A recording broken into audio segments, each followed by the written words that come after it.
dia, Regina.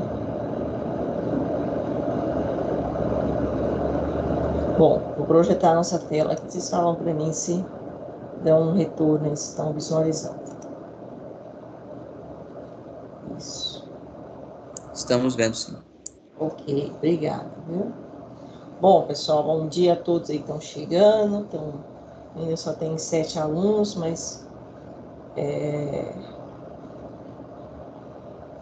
vamos começar 7h15 já, né? Tá no nosso horário. Na nossa última aula, nós falamos um pouquinho de formas, né, de expressar concentração. Não foi isso? Falamos em ppm, ppb, comentei inclusive com relação ao ppt, né, que é partes por trilhão, e trabalhamos então alguns conceitos de expressar em massa em relação a massa, volume em relação a volume, massa-volume, né? E hoje a gente continua essa discussão. Hoje, mais precisamente, né, aplicada, né, no sentido de como isso faz parte do nosso cotidiano e como é importante, né, compreendermos isso, porque a parte quantitativa, né, como eu falei para vocês no primeiro ano, vocês estudaram a parte da química mais qualitativa. Agora, no segundo ano, a gente entra mais especificamente na parte quantitativa, de quantificar. Então, a gente precisa muito da matemática, porque nós precisamos fazer os cálculos, confere? E aqui ele trouxe um exemplo, está lá no livro de vocês, estou no branquinho, não vai ter jeito, né? Com relação à concentração de flúor, né? Concentração de flúor que nós utilizamos, né, em creme dental. Alguém já olhou, já teve a curiosidade de olhar um frasquinho de creme dental? Normalmente, né, tem lá massa em gramas. Então, a massa é uma grandeza e a unidade que expressa essa grandeza pode ser grama, pode ser quilograma, miligrama, decigrama, né, picograma e assim por diante. Mas normalmente lá no seu creme dental é expressa em gramas. E normalmente a gente tem um tubinho lá de creme dental com uma massa mais ou menos de 100 gramas. Então, vem lá assim 0,15 gramas em 100 gramas. Mas como chegou nisso? Lembra que na semana passada nós comentamos, né, que a indicação de flúor é na faixa de quantos? 1.500 ppm.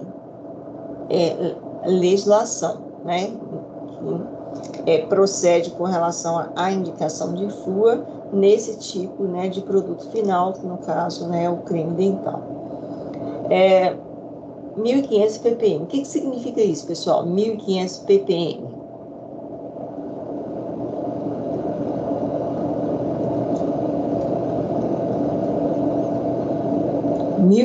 ppm, o que significa?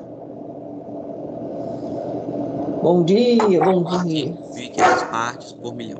Exatamente, 1.500 partes por milhão, né, de flúor deve conter naquele recipiente, naquele material qual você está utilizando, no caso, o creme dental, né, legalmente. Bom, como é que eu faço isso, então, professora, para eu saber quanto que isso corresponde em massa? Simples, olha lá. Lembra que nós trabalhávamos, poderia expressar massa? Foi assim que nós falamos na semana passada? Eu posso expressar massa, eu posso expressar em volume, ou ainda posso expressar o quê? Massa, volume. Foi assim que nós falamos? Então, se eu quero expressar em relação à massa, olha, eu posso trabalhar 1.500 gramas de flúor, ela está em quantas partes por milhão? Uma, ou a casa da vírgula, 1, 2, 3, 4, 5, 6. 10 a sexta, não é isso? 10 a sexta. Então tá certo, não tá? 1.500 ppm. Então, estou expressando o quê? em massa, massa. Exatamente isso aqui. Então, 1.500 gramas, né? Então, 1.500 partes por milhão em massa, massa. Então, é 1.500 gramas para o quê? 10 a sexta gramas. Só que isso aqui é o quê? É o flúor. E isso aqui é o quê? É a minha solução. Lembra? O que é a minha solução? O que é a minha solução? A minha solução é o soluto mais o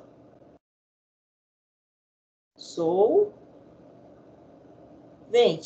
Então, esse conjunto aqui é a nossa solução. Então, estou expressando, o flúor é o quê? É o meu soluto ou o meu solvente?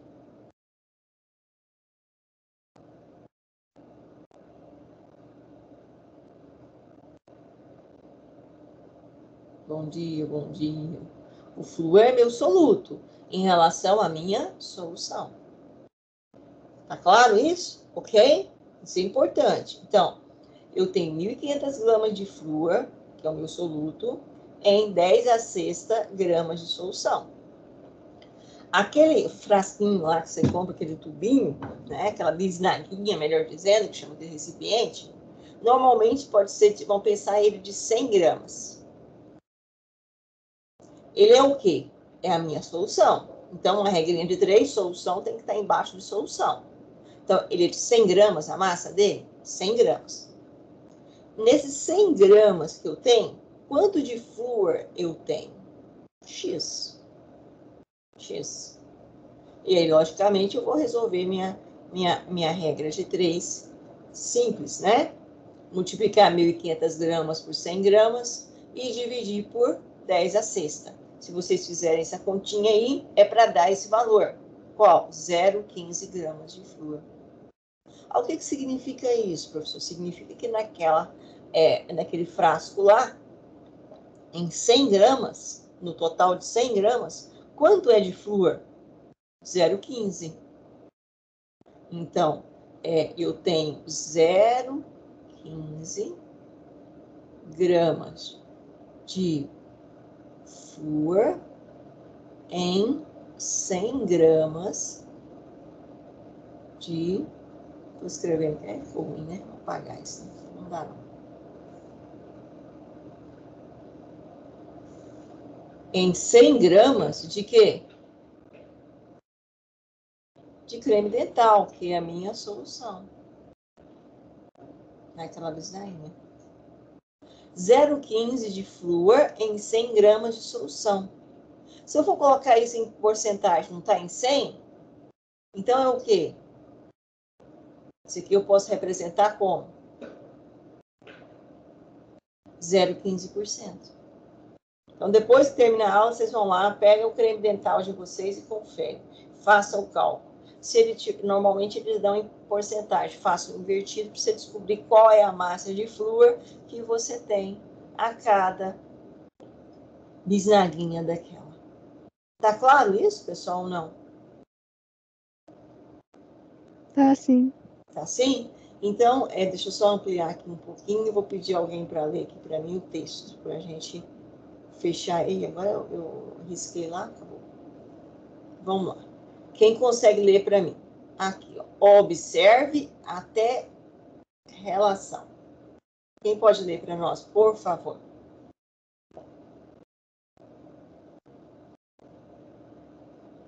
Bom dia, bom dia. Quem pode ler? Elis Regina, por favor. Observe que na tabela Classificação da água em função da concentração salina, apresentada no texto de abertura do capítulo, a concentração salina na água é expressa em porcentagem em massa. Alternativamente, pode-se expressar uma concentração em título em massa ou título em volume, que correspondem à porcentagem em massa ou volume, respectivamente escritas na forma decimal.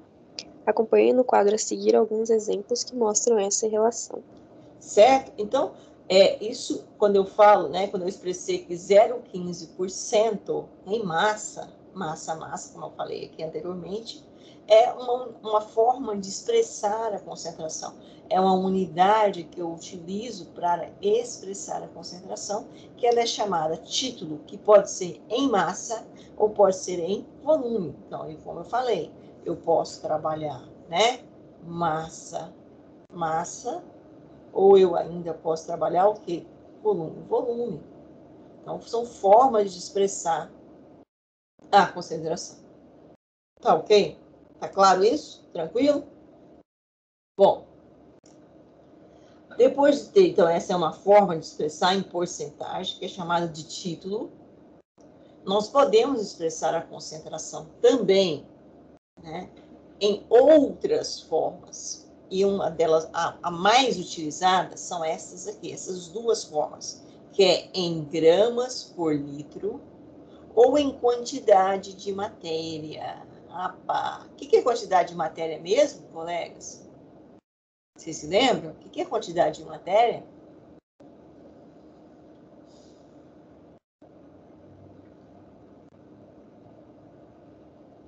O que é quantidade de matéria?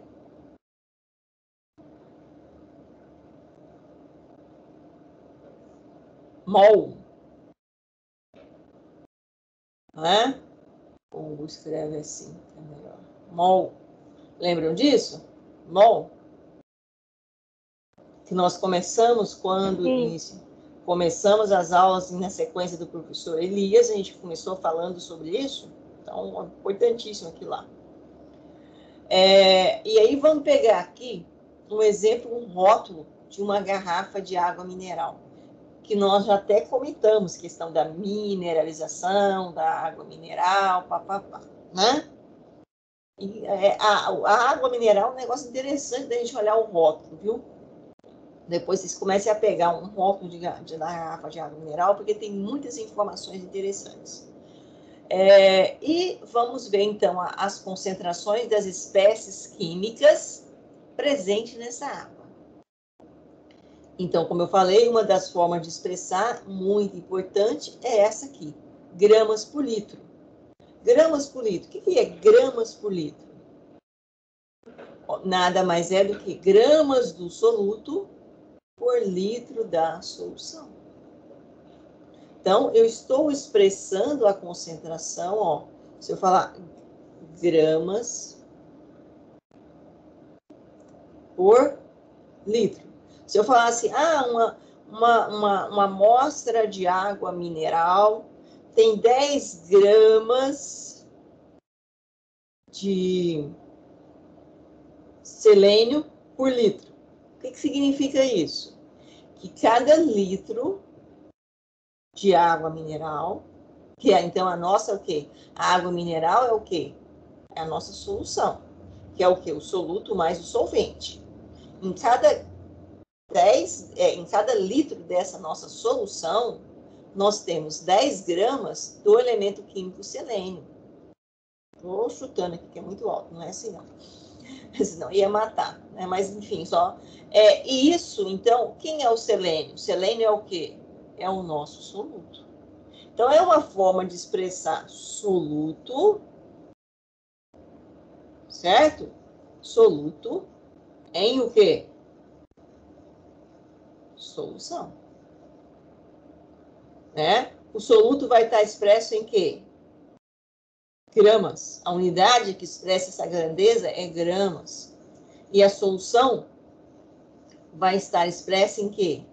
Litros. Esse é o reconhecido pela IUPAC. Agora, eu posso mexer nas unidades? Posso. Posso trabalhar com miligramas por mililitro por centímetro cúbico. Eu tenho diversas unidades que expressam a grandeza volume. Eu tenho diversas unidades que expressam a grandeza soluto. A grandeza soluto não.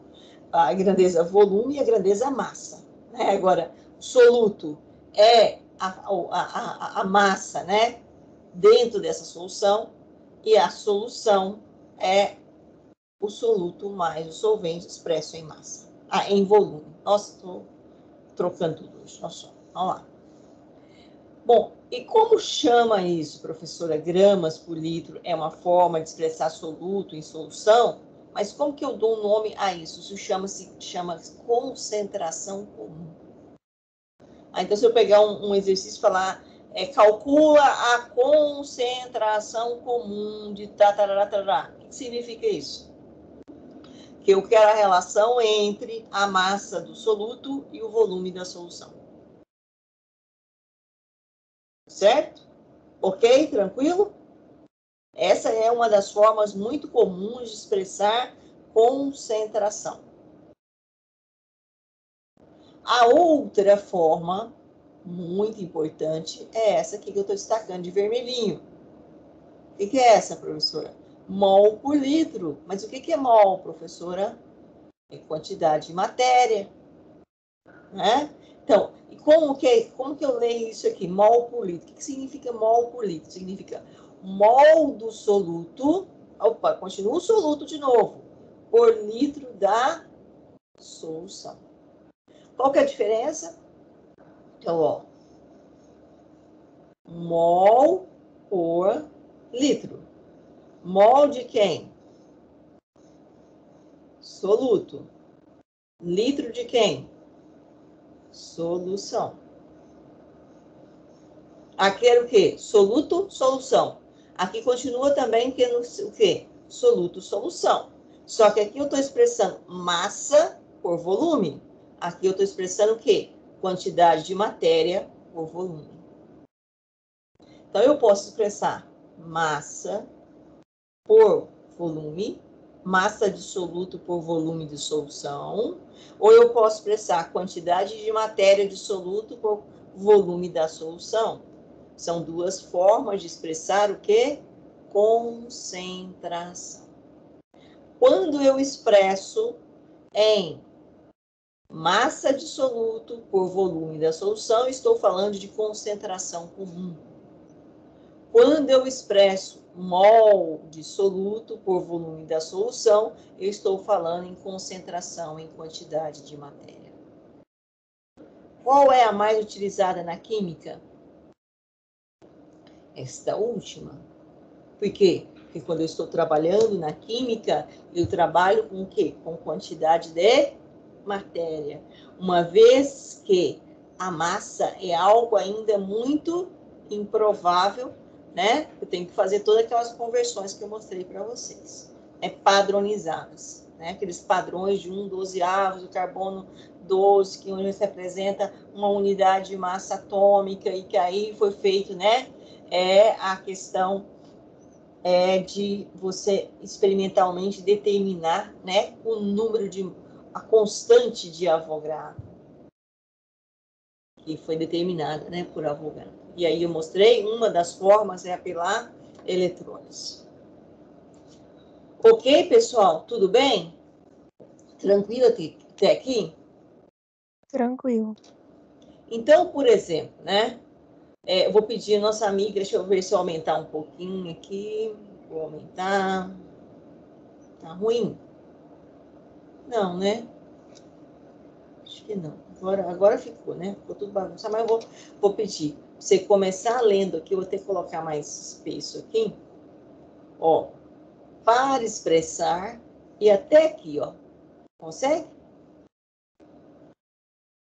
Sim. Para expressar as concentrações das espécies químicas presentes na água dessas duas maneiras, pode-se admitir que a densidade da água potável é praticamente igual à da água pura. E assim considera-se como válida a relação 1 grama de solução, 1 miligrama de solução. Desse modo, pode-se relacionar uma concentração expressa em ppm a um valor em gramas por litro, e, consequentemente, em quantidade de matéria, mol. Acompanha-se o raciocínio a seguir, considerando a concentração de 1,5 ppm de fluoreto na água potável. Tá. Então, ó, primeiro eu vou lembrar o que é isso aqui, ó. Relação entre 1 grama de solução por 1 ml de solução. Ó, professor, virou bagunça agora na minha cabeça. Agora você falou em grama por litro. Grama de soluto por litro de solução. Agora você está falando grama de solução por volume de solução. Isso aqui, gente, é densidade. Cuidado, hein? Densidade é uma relação entre solução, né? Daqui, ó, em relação a e solução. Solução, solução, solução, solução. Diferente disso aqui que eu estou falando aqui, de soluto por solução. Então, é importante eu ver o que eu estou relacionando. É soluto com solução? É solução com solução? É soluto com solvente? Lembra, o que é soluto? O que é solvente? O que é solução? Vamos lá? Soluto é aquilo que vai ser solvatado, que vai ser solubilizado. Solvente é quem vai solvatar, quem vai ser solubilizar. E solução é os dois juntos. É o soluto mais o solvente. Agora, logicamente, que a solução tem algumas características importantes, que é o tamanho da partícula do soluto em relação ao solvente. Que eu vou dizer que aí realmente eu tenho uma solução. Então, são grandezas, assim, conceitos que tem que estar bem claro na nossa cabeça, tá? Então, eu posso expressar, por exemplo, ó, como nós tínhamos falado aqui, 1,5 ppm, a gente tinha expressado em gramas, não é isso? 1,5 gramas de fluoreto, né, em 1 milhão de gramas de solução. Bom, deixa eu só voltar aqui um pouquinho, deixa eu só passar aqui. Ó, aqui. Vai ficar mais claro. Repetir.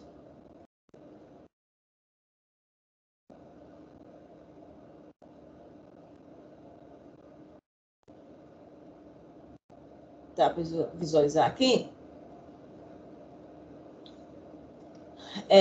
Ó, para a concentração daquele, né, expressa em quantidade de matéria, o que é quantidade de matéria? O que é quantidade de matéria? Mol.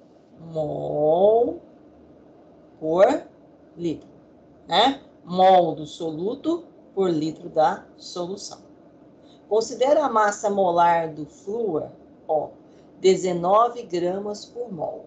Da seguinte relação. Opa, 19 gramas por mol. Significa que um mol de flúor tem 19 gramas. Professor, aonde que ele achou isso? Onde que ele encontrou isso? Aqui, ó, tá vendo? Deixa eu voltar aqui um pouquinho. Só um minutinho.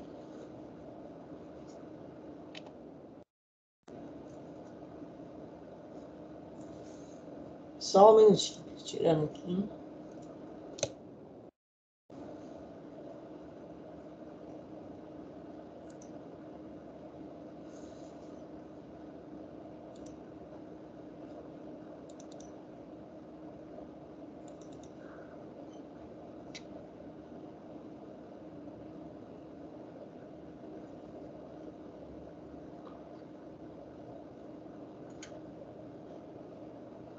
O computador aqui está mais lento que tudo. Só um minuto, pessoal.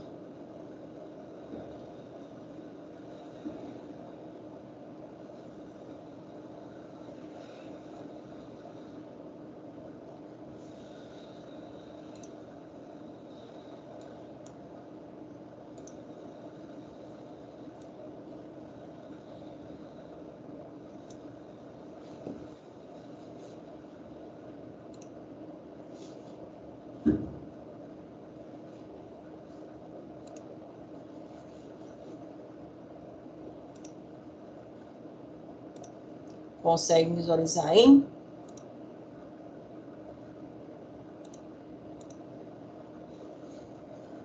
Sim ou não? Sim, né? Então, ó. Isso aqui nós trabalhamos com vocês, não trabalhamos? Lembram disso? Da onde que a gente tinha tirado, por exemplo, que a unidade, né, de massa atômica, o U da água é 18. Tinha pegado lá, por exemplo, não, da água é 16, né, do flúor que é 18. Não, da molécula de água, estou falando besteira aqui, a H2O. Que, ó, pegando essa condição aqui abaixo, não o flúor, HF, que é 20. Mas aqui está, no HF está o legal. HF eu tenho o quê? Hidrogênio e flúor. A unidade de massa atômica do hidrogênio é 1. A unidade de massa atômica do flúor é quanto? 19,1.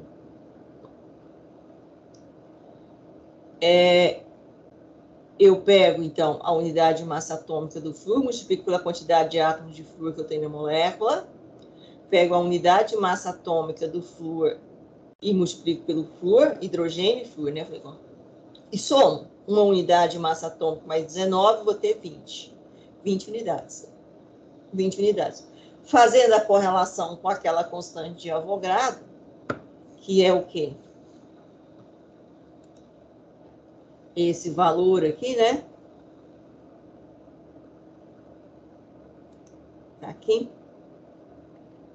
602 sextilhões de átomos. Eu transformo, né? Esse 19, ou melhor dizendo, esse 20 unidades de massa atômica em 20 gramas. Que representa o quê? 1 mol. Então, 1 mol de HF equivale a quê? A 20 gramas. Se eu estivesse falando só do flúor, 1 mol de flúor tem quantas gramas?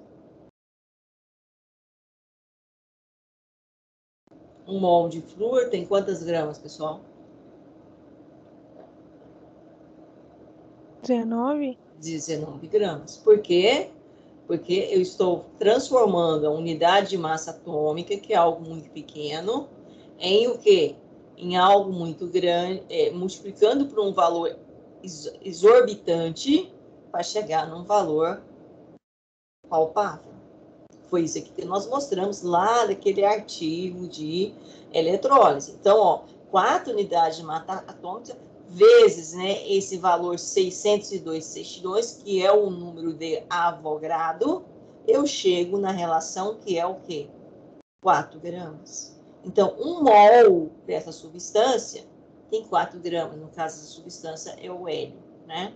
Tem 4 gramas. Então, foi o que nós colocamos aqui, ó. 1 mol de flúor tem o quê? 19 gramas. Porque a unidade de massa atômica do flúor é 19. Multiplicado pelaquela constante de Avogadro, eu chego no valor em gramas. Então, eu estou transformando algo muito pequeno em algo palpável. E como eu quero trabalhar com quantidade de matéria, então eu tenho que voltar lá. Eu preciso daquele conceito e daquela compreensão. Então, 1 mol de flúor tem 19 gramas. É isso aqui que nós colocamos, ó. 1 mol de flúor tem 19 gramas. Mas eu quero saber naquela quantidade de massa lá que ele deu. 1,5 vezes 10 a menos 3 gramas. Qual é a quantidade de mol? Certo? Quantidade de mol, ou seja, quantidade de matéria que eu tenho nesta massa que foi dada. Então, aí eu vou fazer novamente a equação, a regra de 3 simples, né? 1,5 vezes 10 a menos 3 vezes 1 mol de flúor e vou dividir por 19 gramas. Logicamente, gramas com gramas vai cortar e a unidade vai ser o quê? Mol. E aí, fazendo esses cálculos, deu aproximadamente quanto? 0,079 vezes 10 a menos 3 mol de flúor por litro de solução. Certo? Então, a concentração em quantidade de matéria, mol por litro, é a mais utilizada na química. E é que nós vamos mais trabalhar. Tudo bem até aqui? Tranquilo? Agora eu vou projetar uma outra coisa aqui para nós. Opa, não é aqui não. Acho que já está aberto aqui, deixa eu ver. Tá. Por exemplo, aqui. Consegue visualizar? Tranquilo?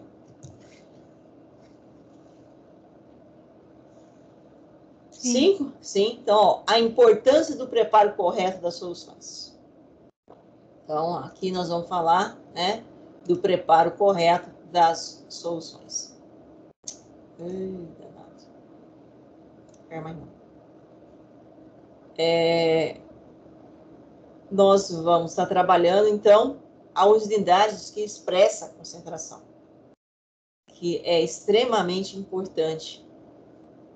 Eu vou ter que fazer um negócio, que senão não vai dar certo.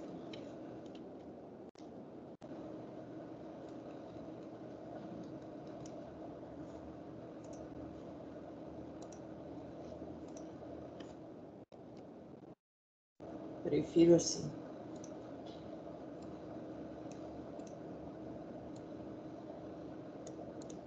Vocês conseguem visualizar? Tranquilo? Bom, então as unidades que expressam concentração de soluções. Acabamos de falar. Porcentagem, tá? Que pode ser massa, volume. Não está aqui a questão da porcentagem massa-massa. Nós podemos expressar ainda em partes por milhão, partes por bilhão, partes por trilhão, e ainda podemos expressar o mol. Mol por litro. Esse em mão aqui, o molar, antigamente, você pode encontrar, não é mais utilizado, tá? Então, o mais utilizado é esse aqui, mol. Mol por litro. O mol, né, é em minúsculo, isso é importante, eu até tinha colocado aqui fora maiúsculo, porque antigamente a gente usava, às vezes eu travo, mas o mol o L é minúsculo e o litro, o L é maiúsculo, tá? É importante isso. Bom, cálculos para preparo de solução. Preparo de solução, só um minutinho, pessoal, deixa eu só desligar o celular. Às vezes eu esqueço de focar no silencioso. Preparo de soluções são muito corriqueiros em laboratório. E aí, logicamente, eu tenho que estar em mente como a forma que eu vou expressar isso. Mas tem etapas para ser realizado isso. Normalmente, se nós estivéssemos na aula presencial, a gente iria para o laboratório. Se vocês olharem lá na plataforma Moodle, hoje eu vou abrir a plataforma com vocês e mostrar já uma atividade assíncrona que você já vai começar a desenvolver. Ela refere-se exatamente a isso aqui. Mas existem alguns cuidados, né, importantes que nós temos que ter. Primeira coisa, se o nosso soluto, quem é o soluto?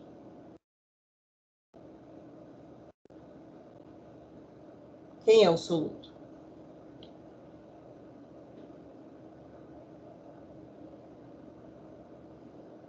Hein, pessoal? Numa solução eu tenho o quê? O solvente e o soluto. O solvente e o soluto. No caso, o nosso soluto, né, é aquele que vai ser solubilizado.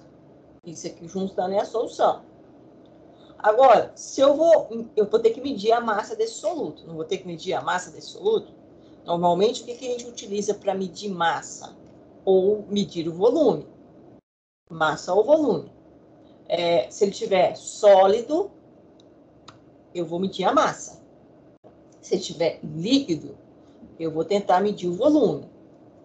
Agora, para isso, tem que ter alguns requisitos básicos. Primeiro, eu tenho que pensar que esse soluto meu não pode estar úmido. Por quê? Porque se ele estiver úmido, eu ali não tenho só o meu soluto, eu vou ter massa também de outra substância, que no caso é a água. Isso vai interferir no meu resultado final? Vai. Então, eu tenho que garantir que meu soluto esteja isento de água. Então, logicamente, eu vou ter que levar ele numa estufa e secar ele a uma determinada temperatura. Pesagem que está chamando aqui, na verdade, mensurar a massa, né? É importante, mas eu vou ter que usar uma balança. E essa balança, ela tem que estar calibrada. E tem procedimentos técnicos para sua calibração. Outra coisa, limpeza da vidraria e calibração. Então, se eu estiver usando uma vidraria que esteja contaminada, eu vou ter ali uma solução que não corresponde àquela concentração e ainda tem algo diferente daquilo que eu quero, certo? Então, tem que estar com cuidado com relação à limpeza. Temperatura é importante. Por quê, professor? O que a temperatura vai influenciar? Porque quando eu tenho temperaturas elevadas, o que acontece com a relação volume ocupado pela aquela minha amostra líquida? Vou fazer uma pergunta, não sei se eu fiz ela para vocês. Vocês falaram que eu fui professora de vocês no primeiro ano?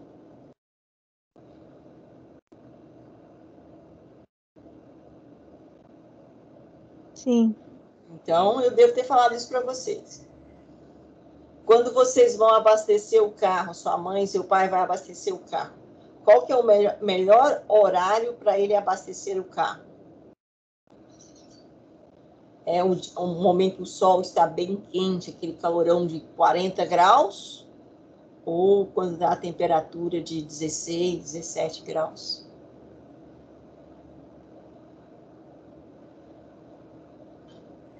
Vou chutar que é quando tá mais frio.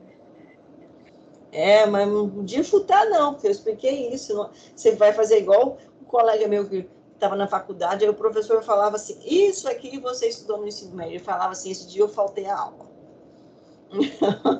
Você vai falar para mim que esse dia que eu expliquei você faltou, mas você chutou certo. Por quê? Porque, logicamente, está relacionado com a densidade, que é a mesma do líquido, né? Mas quando eu tenho ali um aumento de temperatura, eu tenho o quê? Uma expansão de volume. Então, eu continuo tendo a mesma massa, mas ocupando um volume maior. Então, eu vou abastecer meu carro em volume, não é em massa? Deveria ser em massa. Mas a gente abastece em volume. Então, se ele tem uma expansão, que as moléculas ficam mais afastadas, por causa da agitação entre elas, então ocupa um maior volume, mas continua tendo a mesma massa. E meu carro vai queimar é massa, não é volume. Que é matéria. Massa dissoluta. Ou melhor, massa de solução, né? Bom, então a temperatura influencia no preparo de uma solução. Eu tenho que estar com muito cuidado com essa temperatura.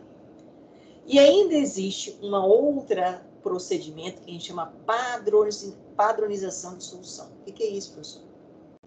Eu preciso certificar que aquela concentração que eu estou falando, eu falo assim, eu aqui preparei uma solução de 5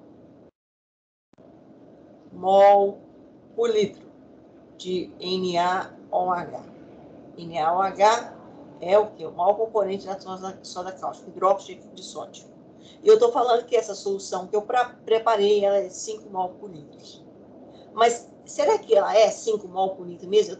Será que eu não errei em algum momento, em alguma coisa? Posso ter errado na balança, posso ter errado na hora de colocar o solvente, pode ter interferido, a temperatura estava elevada. Então, tem uma série de erros, né, intrínsecos que podem estar ali. Olha, professor, e como é que eu sei?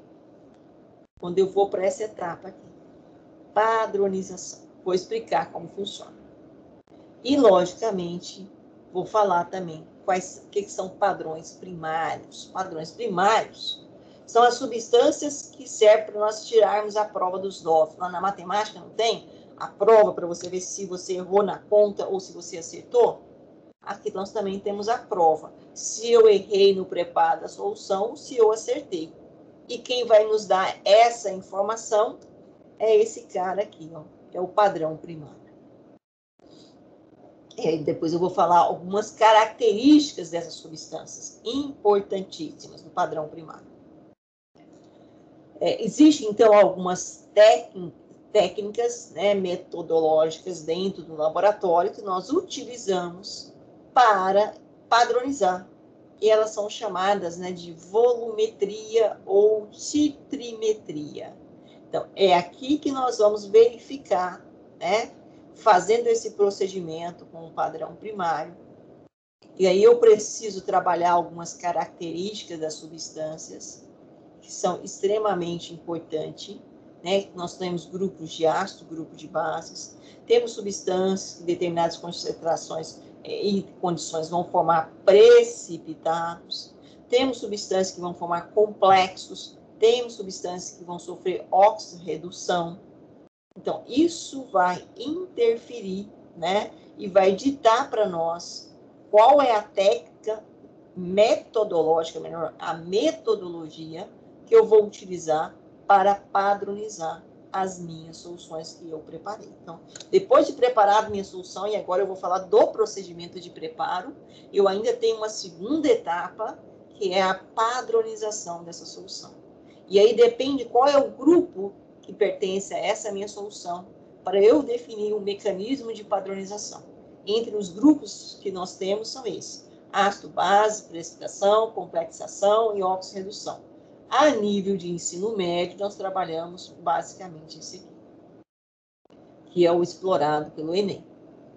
Os demais a gente trabalha em curso de graduação de engenharia, em curso de graduação em química, assim por diante. Tá certo? Tá claro isso? Tranquilo? Ok. Sim, tudo certo. Tudo certo? Ok. Então, deixa eu voltar aqui um pouquinho.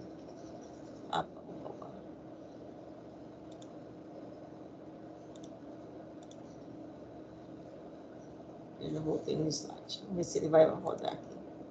Bom, como é que é isso, professor? Bom, aqui eu tenho um trabalho, né, que foi desenvolvido aqui no Instituto de Química da Unesp, que a gente trouxe aqui para mostrar para vocês. A importância do preparo correto das soluções.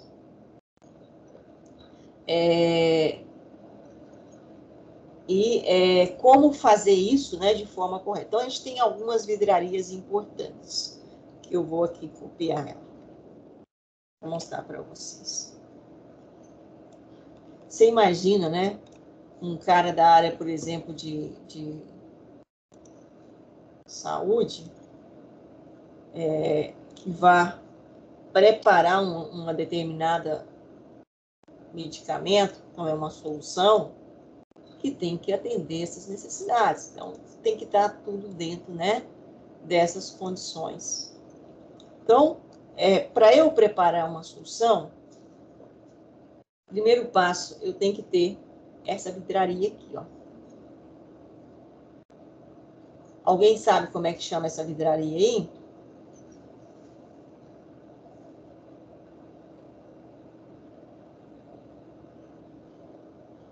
Chama, balão volumétrico. Balão volumétrico. Ah, professora, balão é balão. Não, balão é balão, não. Balão volumétrico é o que nós utilizamos. A gente tem uma diversidade de balões no laboratório, né? Balão de fundo redondo, balão de fundo chato. Deixa eu pegar aqui para mostrar para vocês. Nossa, minha internet hoje está ruim. Rapidinho. Se a internet ajudar, né? Mas hoje está melhor do que ontem, porque ontem eu não consegui nem dar aula, travou tudo.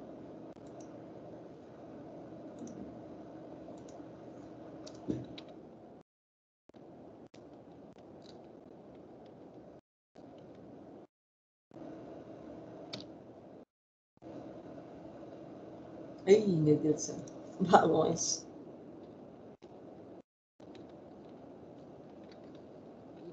Conhece, né? Google Bobo. Tá aqui. Olha a diversidade. Consegue visualizar aqui ou não? Tá pequenininho? Sim, estamos vendo. Então, ó, esse aqui é o que eu acabei de mostrar para vocês, o balão volumétrico. Ó, eu tenho ele, né, no laboratório de diferentes volumes, uma diversidade de tipos de balão, né?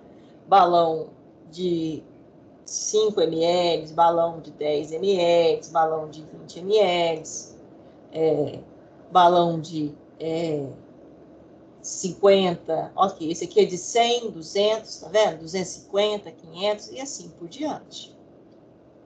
Então, depende. Aí, professor, como é que eu vou saber se esse balão é de 100, de 200, né, de 250? Ele tem aqui, deixa eu pegar um aqui, ver se eu consigo, né, aumentar. Ah, não. Fez foi diminuir. Tá vendo aqui? Tem um risquinho aqui. Consegue visualizar ou não? Consigo. Sim, conseguimos. Tem um risquinho aqui. Esse risquinho aqui é o chamado traço de aferição ou traço de calibração. Então, significa que esse balão aqui, nesse risquinho, eu consigo mensurar o quê? 500 ml. Ah, mas eu posso mensurar nele 250, professor? Não, não tem condições. Por quê? Porque não é uma vidraria graduada. Diferente, por exemplo, daqui de um Erlenmeyer, isso aqui é um Erlenmeyer. Tá vendo aqui? Eu tenho diferentes graduações. Ou esse Becker também tem diferentes graduações. Esse Becker nosso aqui é de 500 ml. Então, eu posso aqui mensurar diferentes volumes no Becker. Eu posso mensurar aqui no Erlenmeyer também diferentes volumes. Mas no balão, eu posso mensurar simplesmente o volume o qual está registrado aqui, ó. Né? Na verdade, aqui, esse balão meu aqui, não enxergo, parece que é de 1000 ml. Não, é 2000. Esse aqui é que é de 1000. Olha esse aqui. Que bonitinho. Também vai continuar a mesma bosta. Não vai entrar. Que coisa. Bom, então, eu tenho, né, as vidrarias que a gente fala, vidrarias volumétricas, que é por caso aqui, balões, né? E eu tenho as vidrarias que são graduadas. No caso, eu acabei de mostrar aqui para vocês, ó. Proveta é uma vidraria graduada. Esse aqui é um Kitazato, que é muito utilizado para fazer o processo, né, de filtração a vácuo, funil. E esse aqui é um outro balão, só que não é um balão que tenha uma aferição. Então, esse aqui normalmente a gente utiliza para aquecimento, para colocar, né, numa manta de aquecimento. Mas o balão volumétrico é esse aqui, ó. Esse é o balão volumétrico, tá vendo? Ele tem, então, um traço de aferição. E eu só mensuro aquele volume. Então, quando eu vou preparar uma solução, eu preciso trabalhar com esse tipo de vidraria, né? Porque é uma vidraria calibrada, aferida. E aí eu vou fazer uma pergunta para vocês. Eu tô com um balão desse aqui, ó, de 250 ml. Olha lá o traço de aferição dele. Isso aqui deu para ver direitinho, não deu? Tá vendo aqui embaixo dele, escrito assim, 20 graus Celsius? O que significa esse 20 graus Celsius?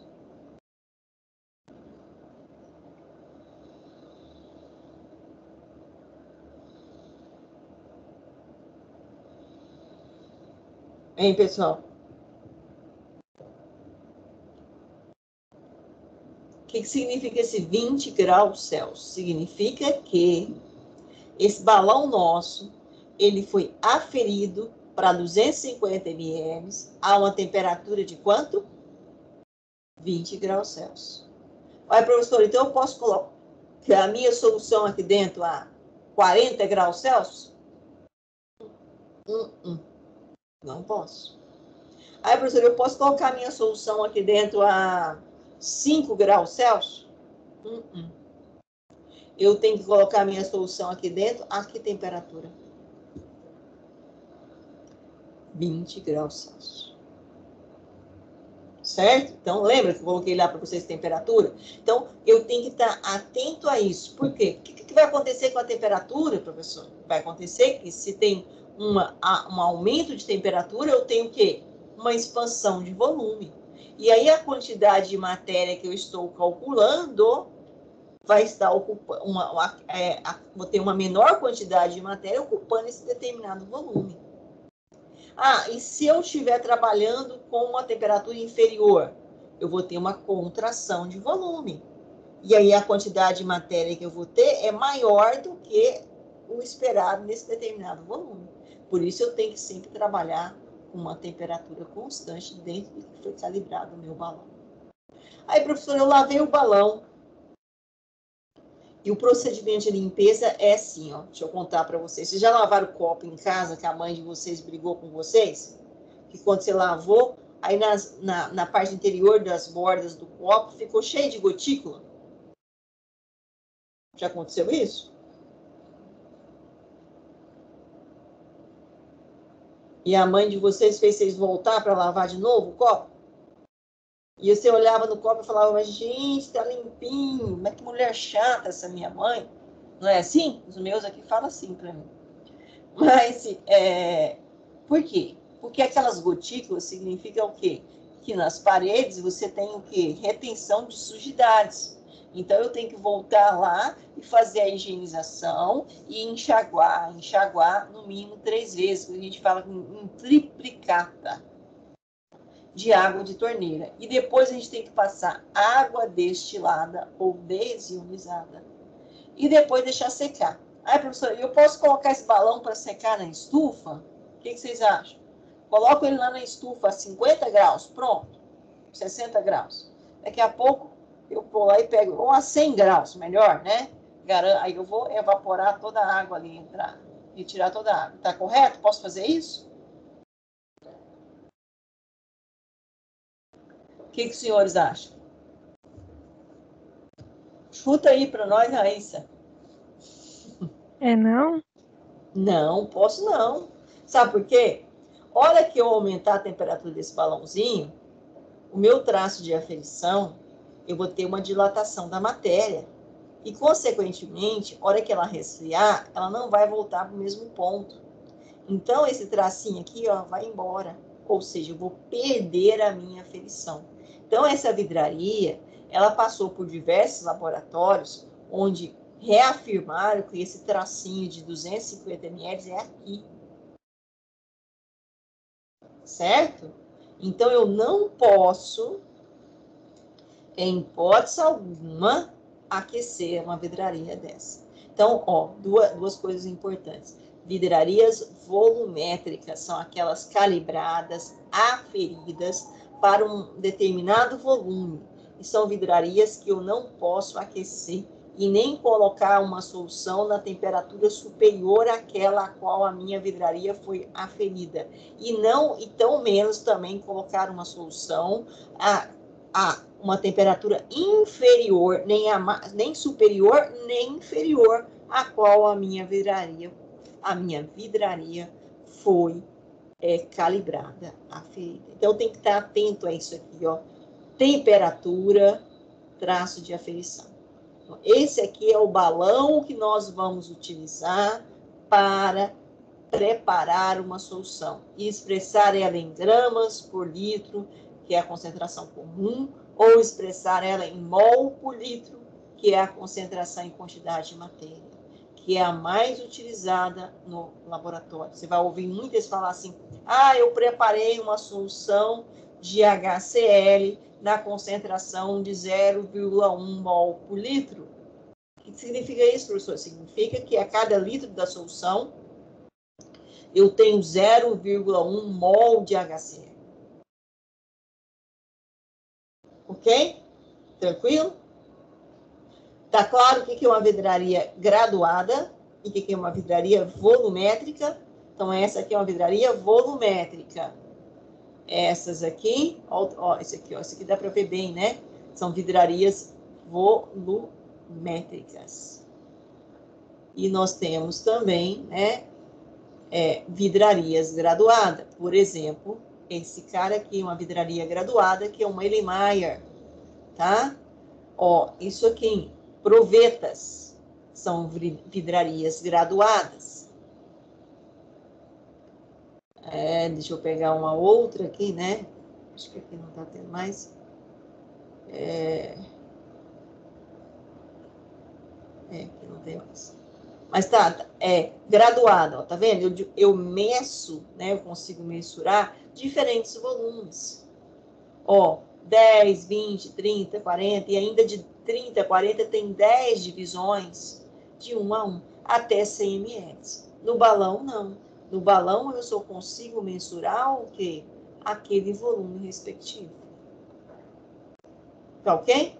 Então, essa aqui é uma vidraria que não tem tanto grau de precisão dela e exatidão é bem menor do que a do balão volumétrico.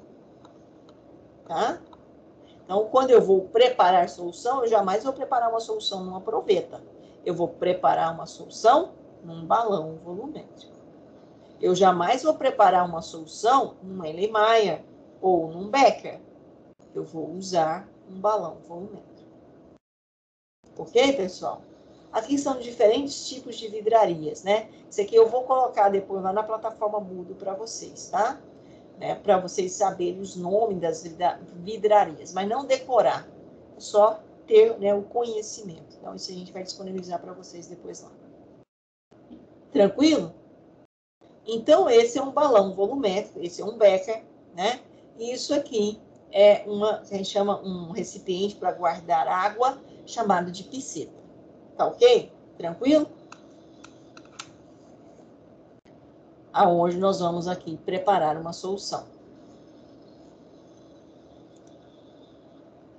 Aqui, trouxe algumas imagens de rótulos para vocês, né? Que são importantes. Então, eu tenho que sempre estar atento a isso, né? Né, essa concentração alcoólica, né, em Gay-Lussac, a gente vai falar sobre isso, em porcentagem, aqui é o 38% em volume, né, em 92,8%, né, na verdade, 95% em Gay-Lussac, como, né, foi expresso isso. Então, são as formas de expressar concentrações, imagens de rótulos, né, isso aqui é uma características, né, físico-químicas na fonte de um determinado rótulo de água mineral. Ó, então, olha lá, ó. Composição química. Aqui está em quê? Em miligramas por litro. O que é isso aqui? Miligramas por litro.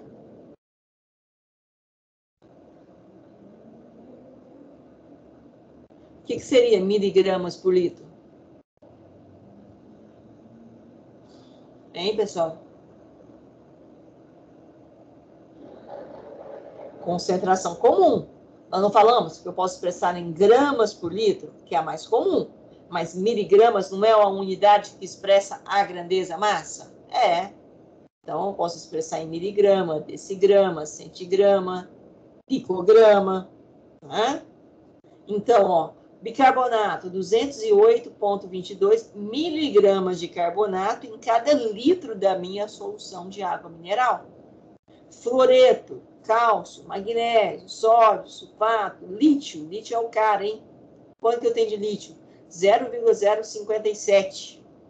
Lítio é um neurotransmissor, né? Muito utilizado aí nos antidepressivos da vida. Na água mineral, nós ingerimos lítio, essencial para o nosso organismo. Certo, pessoal? E aí tem mais, ó, né? Aqui um soro, né, fisiológico, tá expresso o quê? 9 miligramas por ml. Também ele está expressando a concentração comum em volume, em vez de litro, está expressando o quê? Em ml. 9 miligramas de sódio em 1 ml da solução. Certo? Ok até aqui? Tranquilo ou não?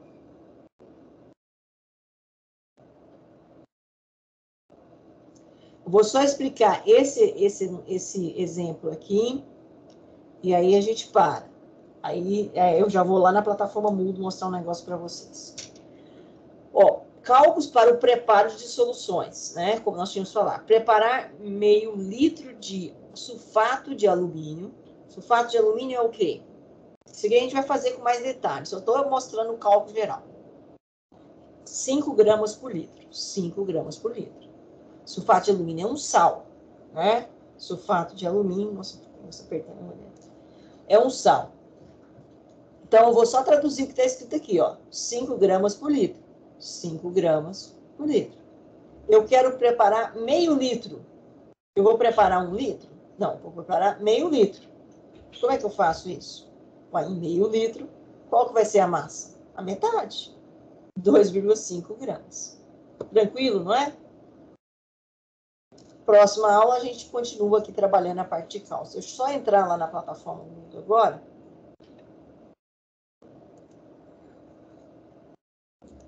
Vou mostrar um negócio aqui para vocês.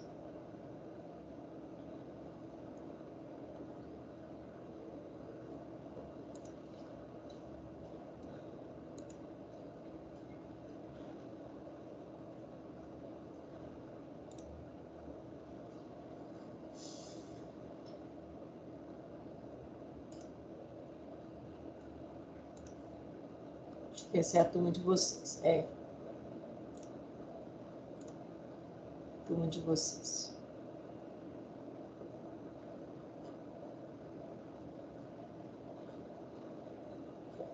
Bom, isso aqui, né, vocês já podem ler, que nós já comentamos, inclusive, né, o experimento de Avogadro, artigo sobre mol.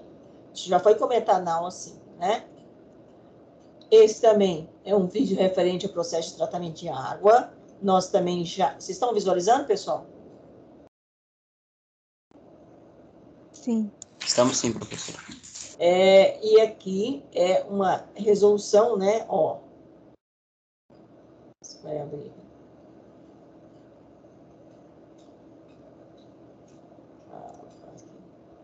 De exercícios. E nós temos aqui que eu quero que vocês comecem a estudar. Atividade assíncrona 3, principais formas de expressar concentrações do soluto nas soluções. Aqui a gente tem um vídeo demonstrativo de preparo de solução, que é o que a gente faria no laboratório. Um vídeo demonstrativo de diluição de solução. E uma lista de exercícios referente a preparo e diluição de soluções. Isso aqui é para vocês treinarem, vocês não vão entregar ainda. A lista de entrega é outra, depois vai vir aqui. Por enquanto ainda não coloquei. Mas eu já quero que vocês treinam aqui essa atividade assíncrona. Porque as demais aqui também atividades para complemento, tanto esta quanto esta, é complemento das nossas aulas síncronas, certo? Então, essa aqui, atividade 1, é complemento das nossas aulas síncronas. A atividade 2 também é complemento das nossas aulas síncronas. E agora entra a atividade 3, que é o que nós estamos trabalhando agora. Então, eu gostaria que vocês já assistissem esse vídeo para a próxima aula, vissem esse vídeo demonstrativo de diluição de solução e depois olhassem essa lista de exercícios. Porque aí na outra semana, na próxima semana, eu termino essa parte de cálculos de solução e aí sim a gente vai ter uma lista de exercícios para vocês resolverem aqui. Que vai estar posta. E essa vocês vão ter que entregar. Tá claro isso?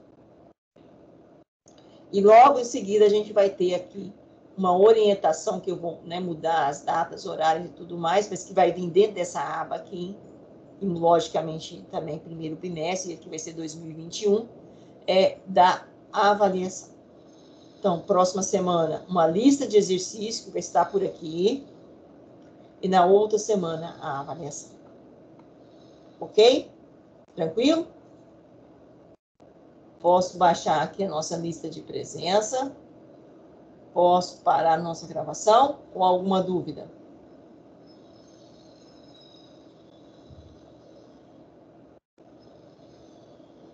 Entenderam o que nós colocamos para vocês executarem? Tranquilo, pessoal? Sim. Então, eu posso parar a gravação? Então, parando a gravação, se está tudo claro com relação às atividades que vocês têm que executar essa semana. Parando a gravação.